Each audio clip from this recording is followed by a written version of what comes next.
जनाब कुछ 4 दिन पहले इमरान खान ने फरमाया कि मेरे समेत तमाम रहनुमाओं तमाम कौमी रहनुमाओं पर बाहर जाने पर पाबंदी लगा दी जाए, ECL में नाम डाल दिया जाए।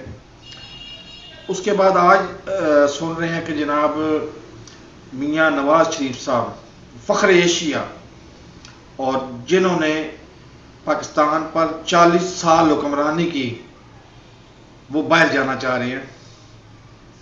तो खुदारा रुक जाएं, बाहर न जाएं।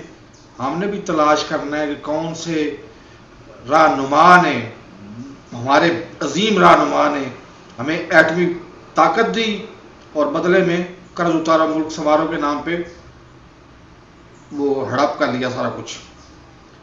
उसके बाद किस रहनुमा ने आके बिजली के बिल इतने ज्यादा कर दिए, इतने मतलब IPV से मुआहदे इतने ज्यादा, इतने खतरनाक और खौफनाक किए कि जिन्होंने पाकिस्तान को तबाह हाल कर दिया। तो ये बहुत सारे हिसाब किताब हैं जो पाकिस्तानी अवाम आपसे करना चाह रही है, आपको आपकी खिदमात का सिला देना चाह रही है और खुद आपके पास आके देना चाह रही है। तो इसलिए रुक जाएं।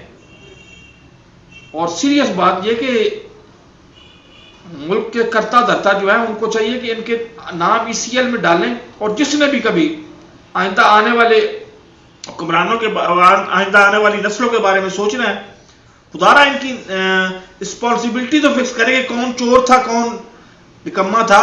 इनके 40 साल के हिसाब किताब मियाँ नवाज शरीफ साहब से लें और 3.5 साल का हिसाब उससे लें, अब इमरान खान से, कि उसने लंगर खाने खोले, उससे किसको फायदा हुआ? उसने जो दुनिया का मुनफरिद और अजीम बहुत बड़ा, एशिया का सबसे बड़ा शनाख्ती कार्ड पर 10 लाख का इलाज फ्री किया, उससे किसको फायदा हुआ और किसको नुकसान हुआ? और किसने बिजली के बिल जो है ना वो IPV से मुआहदे किए, जालमाना मुआहदे किए, और आज उसी की वजह से खुदकुशियां हो रही हैं। पिछले मुताबिक अंदाजे के मुताबिक 4 साल में 2000 बंदा जो है ना खुदकुशियां करके तो दारे फानी से कुछ कर चुका हुआ है।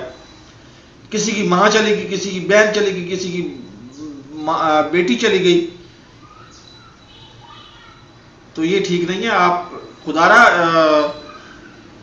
ECL में नाम डलवाएं अपना और यहां पे रुक जाए, क्योंकि आपको दुनिया की ताकत तो कोई रोक नहीं सकती। और ये मत भूलें, आप चले जाएंगे, हम बेबस हैं, आप चले जाएंगे। खुदा की ताकत बड़ी, खुदा की पकड़ बहुत ज्यादा सख्त होती है।